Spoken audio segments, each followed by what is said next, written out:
28 জানুয়ারি বীরভূম জেলার পার্শ্ব শিক্ষক ঐক্যমঞ্চের পক্ষ থেকে দুবরাজপুর ব্লক কমিটির উদ্যোগে বার্ষিক সমাবর্তন ও সংবর্ধনা সভা অনুষ্ঠিত হয় হেতমপুর রাজ উচ্চ বিদ্যালয়ে। দুবরাজপুর চক্রের মেডেলা উচ্চ বিদ্যালয়ের পার্শ্ব শিক্ষিকা রীনা গুহ মশান ও দুবরাজপুর দক্ষিণ চক্রের জোপলাই উচ্চ বিদ্যালয়ের পার্শ্ব শিক্ষক দীনবন্ধু ঘোষকে সংবর্ধনা প্রদান করা হয় উক্ত মঞ্চ থেকে। জানা যায় যে উক্ত দুই পার্শ্ব শিক্ষক দীর্ঘ 2 দশক ধরে শিক্ষকতার কাজে যুক্ত ছিলেন। তাদের বিদায় সংবর্ধনা অনুষ্ঠানে উপস্থিত ছিলেন দুবরাজপুর পৌরসভার পৌরপ্রধান পীযূষ পাণ্ডে, বীরভূম জেলা পরিষদের খাদ্য কর্মাধ্যক্ষ অরুণ চক্রবর্তী, দুবরাজপুর পঞ্চায়েত সমিতির বন ও ভূমি কর্মাধ্যক্ষ রফিউল খান, দুবরাজপুর আদালতের বিশিষ্ট আইনজীবী তথা দুবরাজপুর পৌরসভা তৃণমূল কংগ্রেসের সভাপতি স্বরূপ আচার্য, দুবরাজপুর চক্রের তৃণমূল শিক্ষা সেলের সভাপতি অরিন্দম চ্যাটার্জি, কাউন্সিলর তথা বাচিশিল্পী মানিক মুখার্জি, অবসরপ্রাপ্ত শিক্ষক জগবন্ধু দাস সহ অন্যান্য অতিথিবৃন্দ। ঐক্যমঞ্চের পক্ষ থেকে নয়ন মুখার্জি জানান, আমরা বারবার আবেদন করলেও সমস্যার কোনো সমাধান হয়নি, তাই দুই শিক্ষকের বিদায় সংবর্ধনার পাশাপাশি আগামী দিনের কর্মপরিকল্পনা নিয়েও আলোচনা করলাম। দুবরাজপুর থেকে শেখ রিয়াজউদ্দিনের রিপোর্ট, বীরভূম নিউজ। শিক্ষকরা সর্বত্রই অবহেলিত সমাজে, যে কোন স্কুল কীরকমভাবে সম্বর্ধনা দিলেন বা দিলেন না, সেটা যাতে পার্শ্ব শিক্ষকের সম্মানে না লাগে, তিনি যাতে অন্তত বোধ করেন যে সংগঠন আমার পাশে আছে, সেই সিদ্ধান্ত থেকেই আমাদের মাথায় আসে যে কোনো স্কুল বা কোনো সমাজ তাকে সম্বর্ধনা দিক বা না দিক, আমরা সংগঠনগতভাবে তাকে সম্মান জানাবো। এই ভাবনা থেকেই আমাদের দ্বিতীয় বর্ষ। কজন কাজকে সংবর্ধনা জানাচ্ছেন? আমাদের আজকে দুজন আছেন মেডেলা স্কুলের পার্শ্ব শিক্ষিকা রীনা গুহ মশান এবং জোপলা স্কুলের দীনবন্ধু ঘোষ মহাশয়।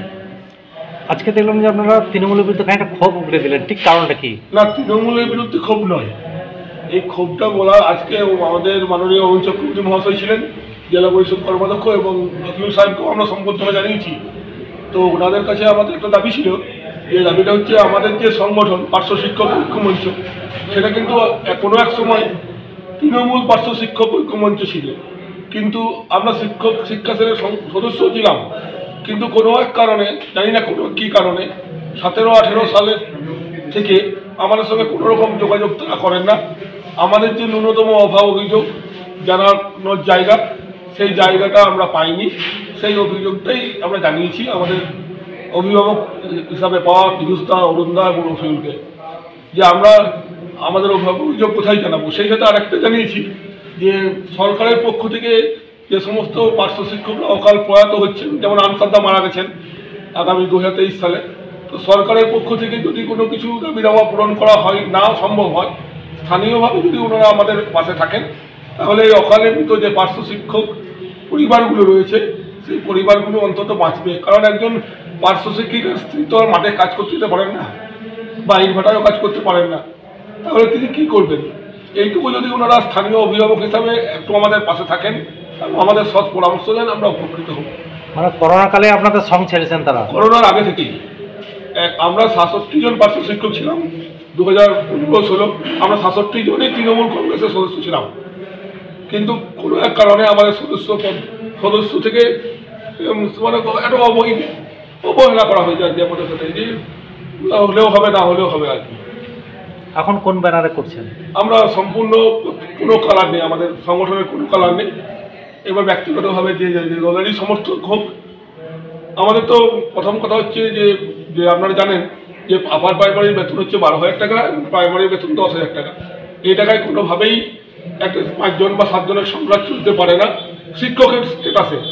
আপনি বলবেন হয়তো যে একজন লেবারের তাহলে কী করে চলছে, তার স্ট্যাটাস অনুযায়ী হয়তো চলছে, কিন্তু একজন শিক্ষকের স্ট্যাটাস নিয়ে 12,000 টাকা এবং 10,000 টাকায় 7 জনের ফ্যামিলি চলতে পারে না। তার জন্য আমাদের কোনো ক্ষেত্রে অন্য পথে যেতে হয় ইনকামের জন্য। তো সেই পথে যেতে গিয়ে কোনো অসুবিধায় যদি আমরা পড়ি, বা বিদ্যালয় সংক্রান্ত যে সমস্যাগুলো আমাদের সঙ্গে হয়, নরম মাটিতে সবাই একটু মাঝে মাঝে ভালোবাসে, স্কুলের হেডমাস্টাররাও হয়তো নরম মাটিতে আমাদের মাঝে মাঝে আচরান, তো এই যে অভাব অভিযোগ, সেগুলো জানাবার তো আমাদের জায়গা চাই, সেই জায়গাটাই করে দেওয়ার জন্য অনুরোধ জানিয়েছি অরুণদা। আপনার নামটা? আমার নাম নয়ন মুখার্জি। আপনি কে? আমি এই সংগঠনের একজন দায়িত্বপ্রাপ্ত কর্মী বলতে পারেন। আমরা সংগঠনের সবাই সমান, আমাদের কোনো পদ নেই, আমরা সবাই সমান। বলছি ওনাদের কাছ থেকে কোনো আশার? আমরা অরুণদার কাছ থেকে আশা পেয়েছি, আমরা রফিউলের কাছ থেকে আশা পেয়েছি, এবং শহর সভাপতি স্বরূপদা, পীযূষদা এবং তীর্থ রয়েছে, তারা বলেছেন আমাদের সঙ্গে দিন 7-এর মধ্যে বুঝবেন এবং কেন এই ডিস্টেন্সটা তৈরি হলো সেটা তারা অবশ্যই দেখবেন। এবং ওনারা এটাও প্রতিশ্রুতি দিয়েছেন যে কোনো রকম প্রয়োজনে ওনারা আমাদের সাথে থাকবেন। মানে মমতা ব্যানার্জি তো বলছেন যে আপনাদের শিক্ষকদের সঙ্গে আছি, তাহলে কি নেই তাহলে তারা? না, আমরা তো মমতা ব্যানার্জির কোনো কথা এখানে আসেনি।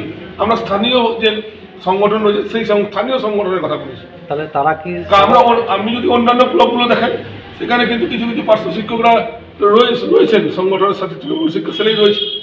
স্থানীয় নেতারা কি আপনাদের সঙ্গে যোগাযোগ রাখতে চাইছে না তাহলে, মানে কোনো এক কারণে? জানি না কোনো কী কারণ, আমাদের অফুরন্ত কী আমরা জানি না। যদি আমি গর্বের সঙ্গে বলতে পারি পার্শ্ব শিক্ষকদের সংগঠন তারা একটা ফোন করলে 67 জনের মধ্যে 75 জন এসে উপস্থিত হবে, কিন্তু সহকারী শিক্ষকদের যে সংগঠন রয়েছে তারা ডাকলে 67 জন আসবে না।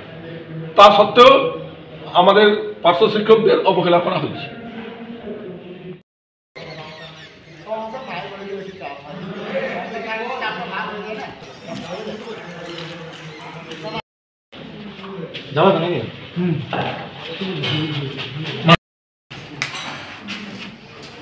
এই শিক্ষা মানুষের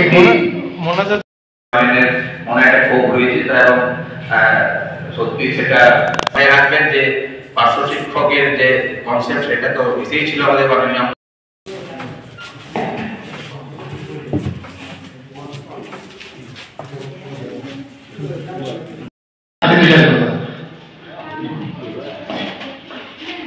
সুন্দর অনুষ্ঠানে আমাকে উপস্থিত থাকার সুযোগ করে দেওয়ার জন্য ধন্যবাদ। অনুষ্ঠান তার সঙ্গে দুবরাজ ব্লকের একজন যুগ্ম কনভেনার বলেছে অনুষ্ঠানে হাজির আছেন আমাদের দুবরাজ তীর্থ,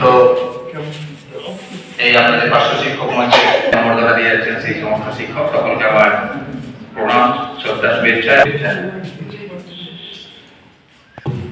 একটা কথা বলবো, নয়নের কথা রেস ধরে জানি না যদি কোন রকমের সমন্বয়ের অভাব হয়েছে বলে এটা হয়েছে, কারণ আমরা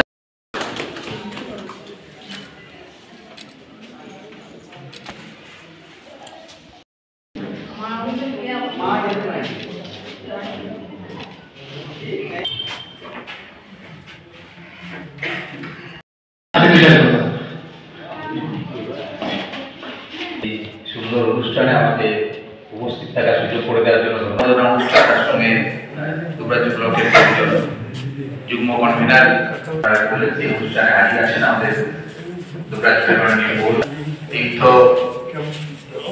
এই আপনাদের পার্শ্ব শিক্ষক মঞ্চে মর্যাদা দিয়ে যাচ্ছেন সেই সমস্ত শিক্ষক সকলকে আমার প্রণাম, শ্রদ্ধা, শুভেচ্ছা।